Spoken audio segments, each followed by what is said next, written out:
very difficult for the returning Nick Pope next week to get back into the team.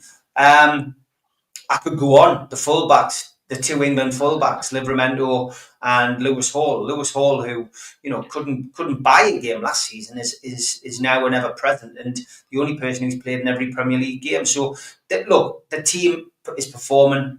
There is really so many superlatives you could use.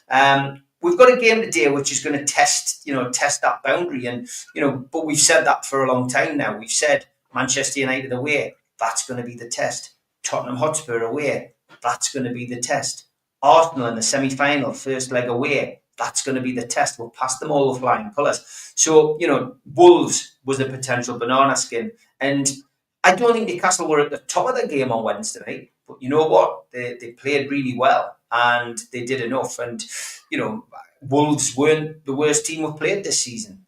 Could have had, a goal or two themselves. But, with that performance level and with the performances that the players are putting in, we're also getting a bit of luck as well, which deserted us last season. We're getting luck with injuries, we're getting luck with performances. Things are going our way. That ball that maybe would drift off and go wide is nestling in the back of the net. And as Donald says, on Wednesday we found a way. We are finding a way to win games. We're winning games in different ways. And I'll tell you the interesting thing. I mean, going back to that Arsenal game when we went in 2 banks of 5, for example, to bring players in, that was superb. Tell you one thing that Newcastle are doing really well, and that is that this, Tonali's not just become a number 6 and he's given Bruno and Joe Linton the freedom to do what they want. But there's a very clever technical thing that they've done recently, and they did it against Wolves, and that's allowing Botman and Byrne to push on, and Tonali's dropping into centre half, and that makes it so difficult to man mark. Wolves didn't have an answer to that the other night, and some people, they're being critical of, say, Sean Longstaff when he's come in, or Joe Willock when he's come in. They're being asked to do a job so that we don't have to make wholesale changes with the midfield. So it's not benefiting Willock and Longstaff when they come into the team, but again, they're coming in and they're doing the job, which is allowing those players to do their job. So it's fascinating at the minute. It really is. Where's it going to end? I mean, we all know runs end, but where is it going to end? I think it's going to end, as I said at the start of the season, it's going to end with Newcastle winning a trophy this season. My prediction was 3rd in the Premier League and winning the FA Cup. It doesn't look like I'm going to be too far away with the league position, and if things continue. But yeah, we've got to get over that hurdle of winning a trophy. And if we can do it this year, or do it next year, but this year's looking very, very positive, then, Newcastle will certainly have arrived. But it does feel different. It feels so different. It feels different at the entertainers, lads. I was there during those wonderful few seasons under Keegan, and it feels different. It really does. And Eddie Howe's knocking down all of Kevin's records, and he's now got the best win ratio as a Premier League manager for Newcastle United. That beats Bobby Robson and Keegan. So yeah, the team's evolving, and long may it continue. Miggy Almiron as well looks like he's finally moving away from the club. So be interested to see whether Newcastle are active. There's lots of stories about players potentially coming in. Newcastle do their business best when it's not in the public gaze. So if Miggy does go and that does get done over the course of the next 2 or 3 days, like we're led to expect, I expect Newcastle to bring in a right winger within the next couple of weeks.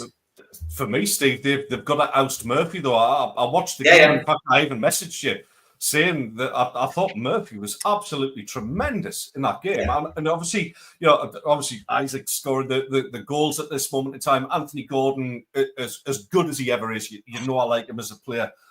Despite the shirt colour that he wears. But yeah, I thought Jacob Murphy was incredible. His pace, he looks a powerful little player, and he's a proper team player as well. He's not one of those who's like sort of out to make a name for himself. He's very much a very, very good squad player, but there's something seems to have clicked with him this season. I don't know what it is, but he's just absolutely on top of his form, isn't he? Yeah, Donald says he's laid a marker down. He's got a wonderful first touch and he whips the ball in. He's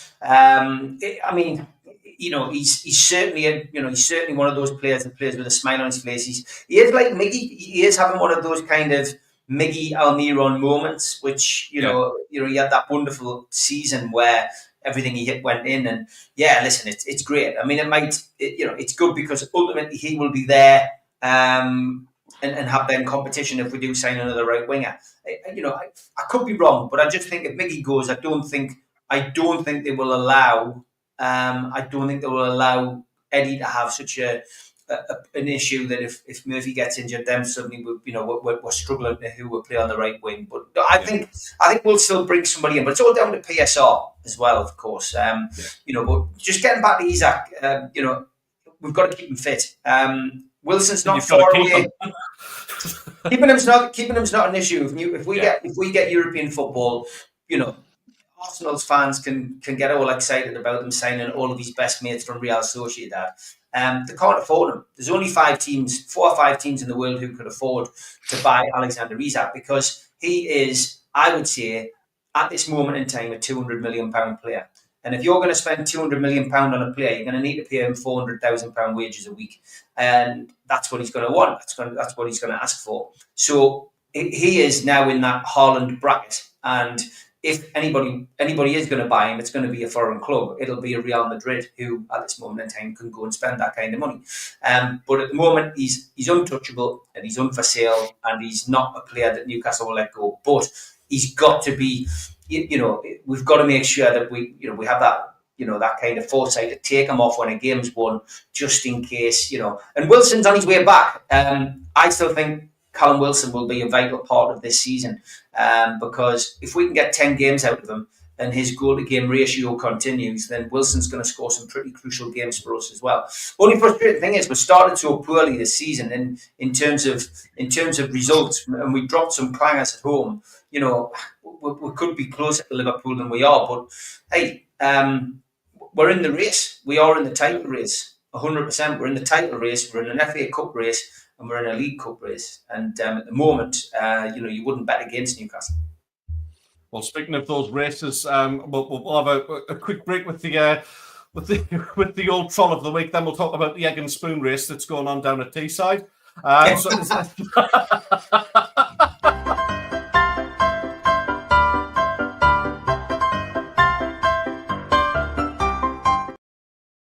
Yes. Troll of the week had some great ones this week. Manchester United still remain a focus during the 90s. That's where they're at now. Spurs aren't much better, lads. I went to the kitchen in a Spurs kit and now I can't lift any cups, says this man. And Wayne Rooney, we've talked about him quite a bit. I was privileged enough to be invited to his leaving do at Plymouth. Fantastic night. And Arteta, a man that Newcastle fans love to hate.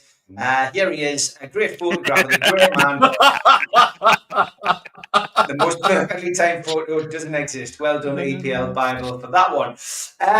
Just getting back onto Spurs, I love people with a little bit of inventiveness within fan bases. And here's a sticker spotted on a lamppost. Postecoglou. Oh, come on! Wow, that's a national animal. So the wombat. Absolutely brilliant. Also spotted in Glasgow. I did like this, lad. Painter and decorator, interior and exterior finishes. New York, Paris, Madrid, but mainly the Glasgow area. The rumours of Bry liking a bit of hot sauce are true. This was what we found in his fridge. I think I'll pass on this one, lads. No. And the winner of Troll of the Week this week, though, is Gary Scott. Thanks for this. Jack Frost, he says, poor lad scored and suddenly got abducted by aliens.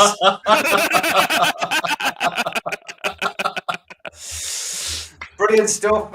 If you have got some Trolls of the Week, send them to Ted, send them to Rye, or send them to me on X. And it gives us the opportunity to play the wonderful little cat for Jules.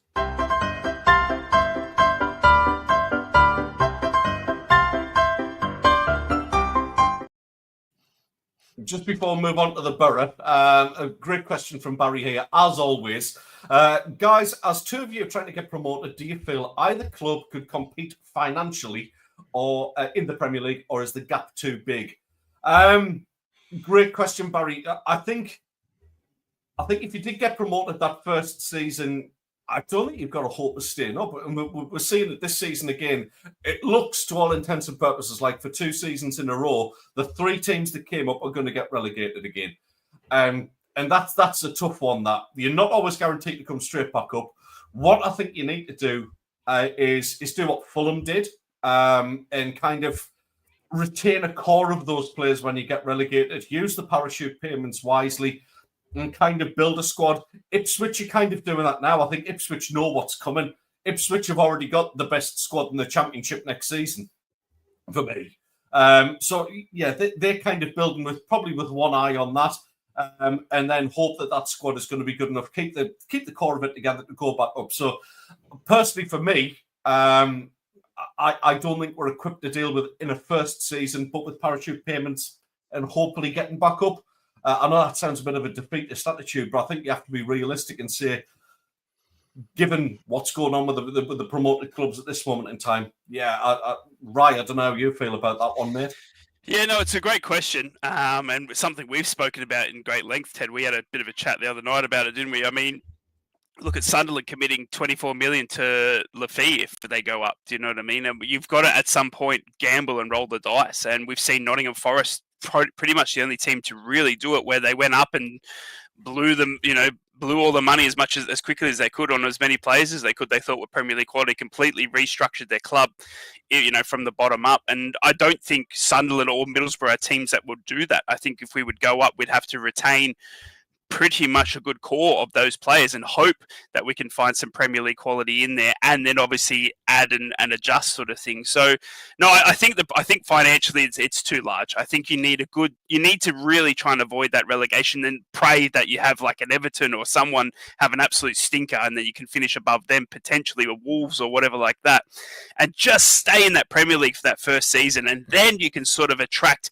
a bit more interest. Now you can see teams going up, like Ted just said with Ipswich. They've got exactly right. He's got it now on the head. They've got the best championship team when they come back down next season, and that's what they got to do. They've got to come back down. They'll blow the championship away, and then go back up, and then hope that they can keep that core together. And then you just sort of play that yo-yo until the yo-yo stops, and eventually it stops because you've got a good squad that can go on a bit of a run. We've seen teams do it.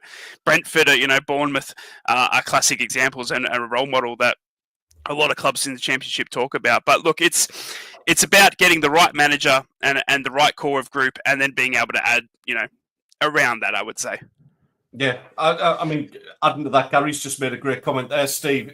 Is that what the Premier League wants? Basically stopping any club who comes up from staying up.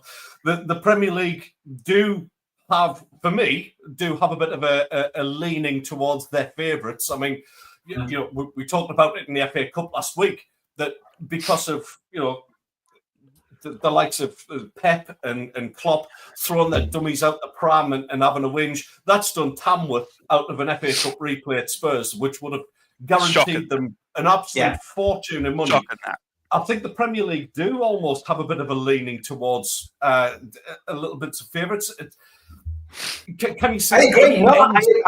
I think football has been ruined by the Premier League, by the FA, with certain rules and regulations that they bring in. I mean, speaking of Bromley fans last week after the FA Cup, and they were over the moon, of course, that they played Newcastle and got a chance to come and play at a stadium and make the money they did. Their FA Cup run, I think, netted them something in the region of £1 million, which predominantly is going to go towards them building a new stand, which they're over the moon about. But had they managed to get a replay, for example, then it would have been a lot different. There would have been back at Bromley, and again, it's another earner, isn't it? It's another earner. So, from my perspective, the Premier League, we've got our own issues with the Premier League and the way that they helped. Try to hold us to ransom with our takeover. They tried to, put the blocks on it, and I think what Newcastle United have done, look, no matter what anybody thinks of Saudi ownership, they're no different to Qatari ownership. It's a different country with different ideas and different ways of running, and Qatar's exactly the same in so many different ways. You've got this situation which has evolved now, where the Premier League have made rules that they just literally are. They're trying to enforce them, and they can't enforce them, and they're being embarrassed with that, and they're making the gap between the Championship and the Premier League so big now that you're forcing people's hand to go out and do these kind of things to get different owners. Look, I think it's great what's happening in the Premier League, not just from Newcastle's perspective. Look at Nottingham Forest. Look where they are.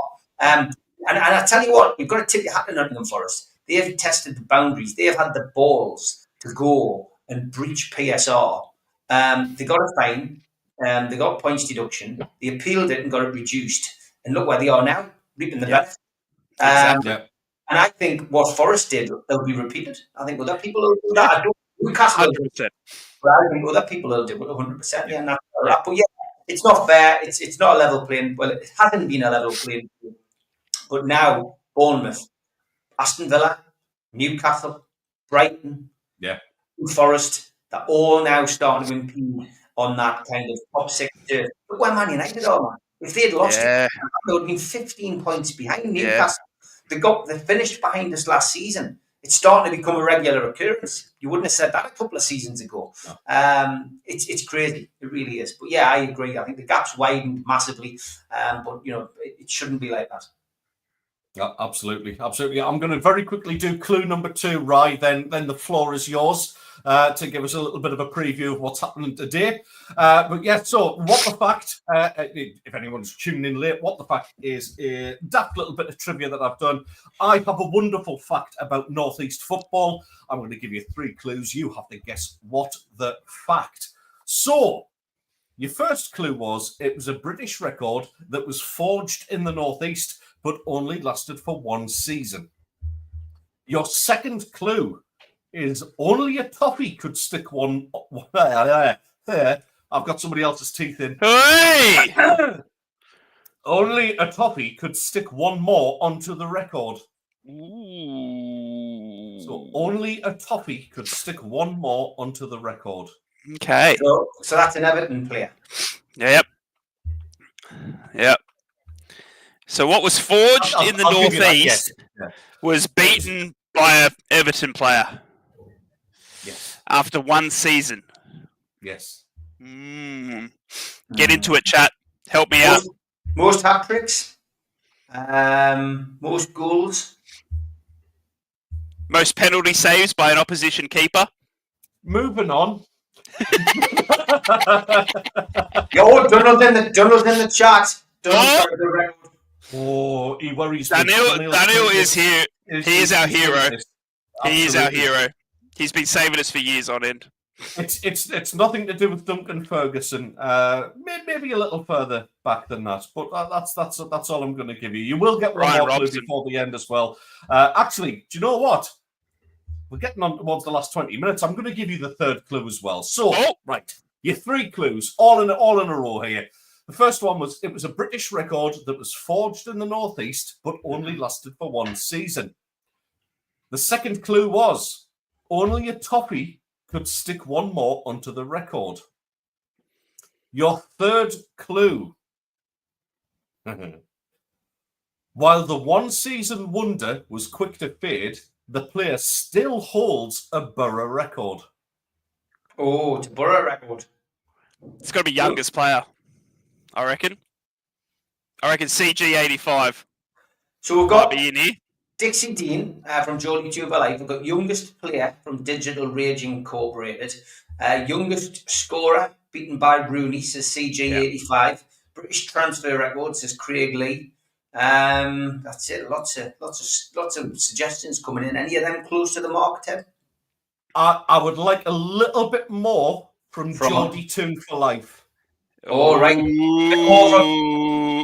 What's the crack with Dixie Dean, Geordie Two for Life? Stick it in the chat. Come on, Geordie. He's not far away with this. He's onto it. I'm quite. We've got some intelligent viewers, haven't we? Yeah, we certainly do. Do you know what I mean? We certainly do. Look, intelligent broadcasters attract an intelligent audience. Do you know what I mean? Yeah. Now we have to pass over to Rye. So, hang on. Wait a minute. Geordie Tune for Life has got it. Well done. Absolutely. Get in, Geordie. Absolutely Get class.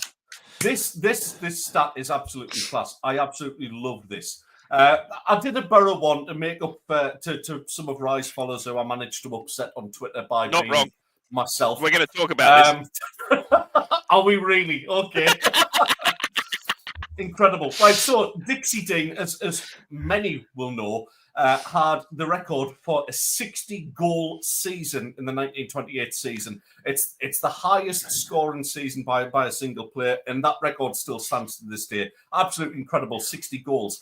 However, the record previous to that was from the season before. Imagine scoring 59 goals in a season, thinking, that's it. Nobody's going to top that. And then Dixie Dean goes and scores one more. That must be so annoying. So, yes, George Camsell of Middlesbrough scored 59 for Middlesbrough in the 1927-28 season. Legend.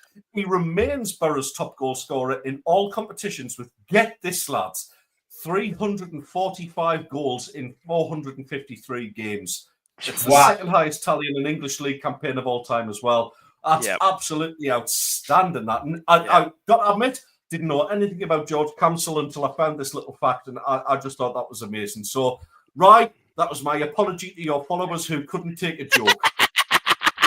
For those that don't know, Ted has stirred up half of Middlesbrough this week with some untimely comments on X. You can find us on those social platforms to find all of Ted's hilarious gifs and messages that he leaves on X for yours truly. But let's talk Middlesbrough. Obviously, Middlesbrough have got a massive game against Portsmouth today. Look, the biggest thing that's been plaguing Middlesbrough for the past since January 1st is the transfers out rather than the transfers in. We're right there with you Newcastle fans with Miggy Almiron. We've got Latte Lath, who's subjected to a bid from Atlanta United in the MLS for $20 million. Now, they say there's add-ons in that could raise up to 25. Now, for those that don't know, we paid $5.5 million for Latte when we first signed him.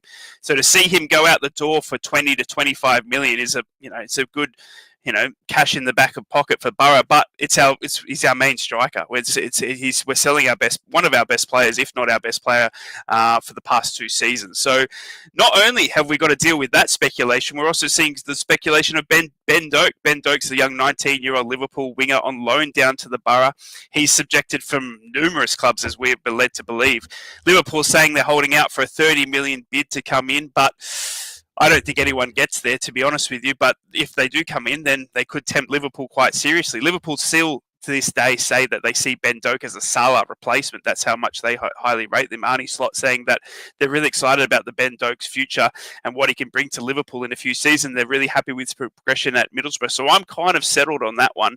And then lastly, we saw Izzy Jones, one of our own, go out to Luton Town last week for $5 million, which I think was actually quite a good deal.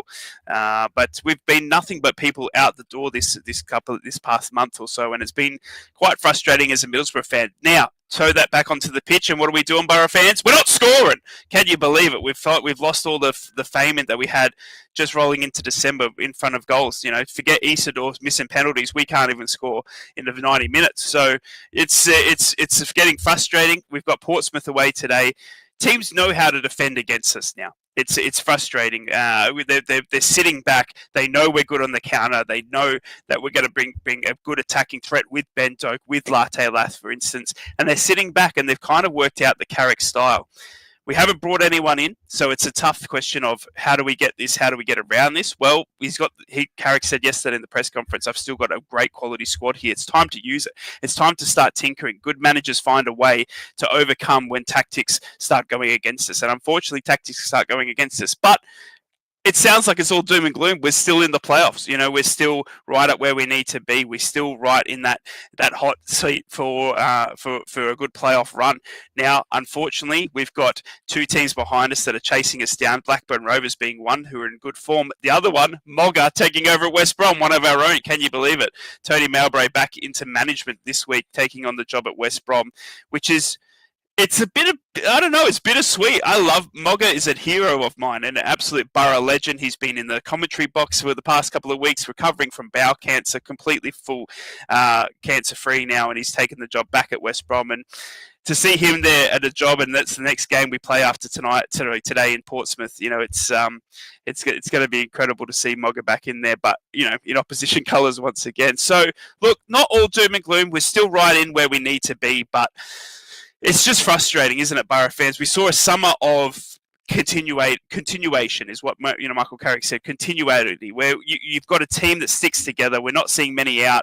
We managed to hold on to some of our key targets. Unfortunately, that's led us into January, where we're subject to these bids again. Ben Doak and Latte Lath. Will we hold on to them? I'm not too sure about Latte Lath. Like Miggy Almiron at Newcastle, I think it's a very, very good offer for wages to go over there to the MLS. If you had have asked me on my bingo card, Latte Lath going to the MLS in 2025, I would have shot you in the foot. But I think it's just incredible where the money can come from these days. And at some point, Middlesbrough are going to have to accept a deal. Whether, you know, I firmly believe that the Latte Lath's agent is playing his cards perfectly. They want to move. They want an offer from the Premier League. Wait, how do you get an offer? Well, you say there's an offer from another club. It kind of forces the hand of some of these Premier League clubs that might have been sitting there going, should we, maybe? And now that there is an offer on the table for Latte Lath, it kind of forces your hand because now or never. That's how I kind of feel about it. It's been incredible to see Michael Carrick still stay so resilient. It's been a tough month. We're going to get through it, and I think we've got some big players coming back from injury. And then obviously 3rd of Feb, we have got the Mackems, which we have to just absolutely obliterate them. I mean, they can't score penalties. They don't want to score penalties. And I liken Sunderland's... Won't need to against you, I like Sunderland's sort of... For those Newcastle fans, remember Alan Pardew, right? Remember the French French Revolution? That, you know, Sunderland are doing it. I've cracked the science here. The Mackems are the next Alan Pardew French Revolution, signing Lafay, Isidore up front. It's all this French Revolution. So that's going to, at some point, the baguette goes stale. That's all I'm saying there. Yeah. I mean, you're painting this picture of misery sometimes as well for transfers and for people getting recalled on loans. And I did pick up on this from Middlesbrough. I mean, this comment from this honest guy at the bottom. He says, a fantastic move for Sammy Silvera. Says, I once made love to a granny on the beach at Blackpool, and her oral sex changed my life. I hope he has a similar experience. That's what a loan is all about, building character and experience. So, I mean, it's good to see that sometimes football brings you something special. Oh, when I saw that comment, I shared it straight away in our group chat. What an absolute gold comment that was. Absolutely brilliant. Yeah, Sammy Silvera, one of our own, who was on loan at Portsmouth, has been sent down to Steve Bruce. I believe, Steve, as well, you once quoted as saying Steve Bruce, best manager you've ever had at Newcastle United as well. So Steve Bruce, now the coach at Blackpool. How's the bacon, did you say? But look, it's good for Sammy. I think it was a good move to go down to League One. He struggled at Championship level, and to go down to Blackpool, I think it's incredible. Barry Hogan asks a great question there. If Carrick doesn't get approved promotion, yeah, I think he does, mate. Honestly, I think Borough fans, you can see on social media in the past couple of weeks, it's been hell. Honestly, it's been hell to be a Borough fan. I've tried to stay away from it, not saying too much. When I have, it's just getting smashed. We've really bought into this philosophy that Carrick's getting us promoted, and if we don't get it, then we've sort of failed. I wish we were on the other foot like Sunderland, where you weren't expecting it, yet you're getting it, sort of thing, because we expected it, and we're not really where we want to be, and Sunderland weren't expecting it, and they're kind of where we wanted to be. So it's quite frustrating in that sort of sense, I would say. But yeah, I would say, to answer you, Barry, that Carrick does go at the end of the season. But question I've got for you, Steve, that we were talking about earlier as well, Isak, right?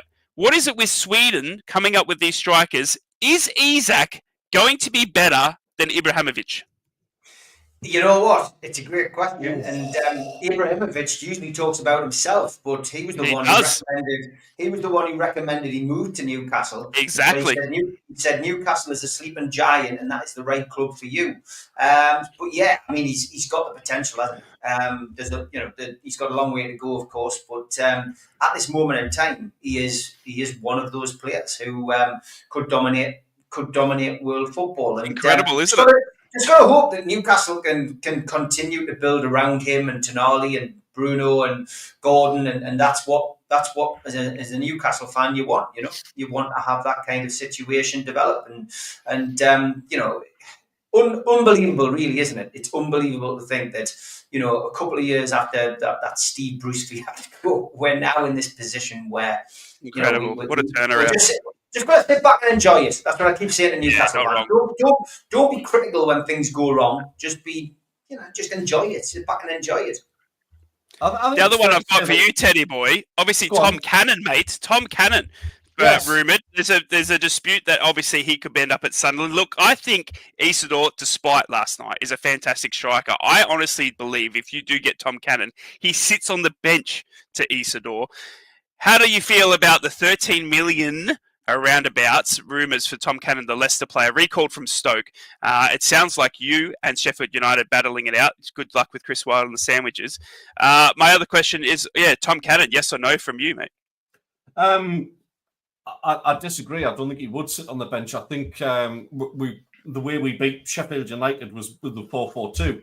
And I think a partnership of Isidore and Cannon up front is pretty formidable by Championship standards. The only thing that's kind of this is going to hinge on is we want a deal that is on loan till the end of the season, and if we get promoted, we buy him. Same as the Enzo Lafay deal, essentially. But Sheffield United are kind of willing to offer some of the cash up front, apparently. So it all depends. Apparently, and I hate using that, but apparently Cannon does prefer the move to Sunderland. Probably style of play and things like that. The service that he's going to get from some of those midfielders.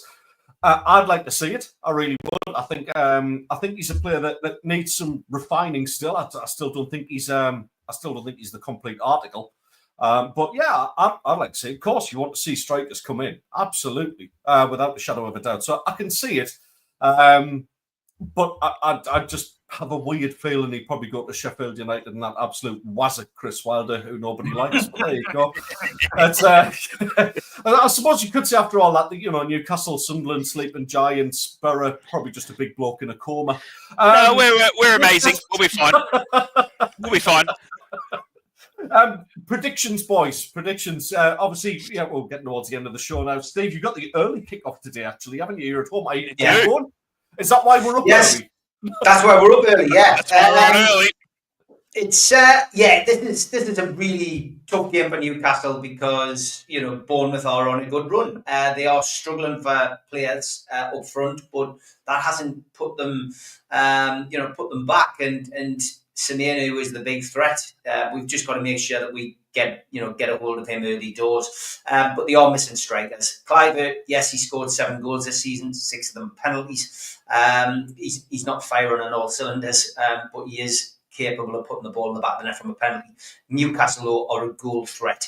I genuinely think it will be tighter than most people think. I've seen a lot of people predicting 3-0s, 4-0s, etc. But I am going to go for a 2-1 win to Newcastle. It's an unchanged squad for Newcastle. Nobody coming in to bolster it. Still the usual suspects injured, Callum Wilson and Nick Pope. Basically inching towards coming back. Pope should be available for the trip to Southampton, they say, and Callum Wilson will be back for the second leg of the semi-final against Arsenal. Obviously, we've got Harvey Barnes out for the next 3 weeks. And Miguel Almiron is expected to be in the squad today, despite the potential of a move to his old club Atlanta for £10 million, which probably will go ahead on Monday. That's what people are saying. But I think there'll be goals. I think Newcastle will edge it by the odd goal in 3. So I'm going to go for a 2-1 win to Newcastle United. As for Sunderland, they played last night, but Middlesbrough and Portsmouth, it should be a win this for Borough. Despite all the, Rye does sound a little bit down and a bit negative at times about Borough at the minute. But I'm going to go for a Borough win because Portsmouth's second bottom. I just can't see them doing anything against Middlesbrough today. So I'm going to go for an edgy win, a 2-1 win for Borough as well. 2-1s for me.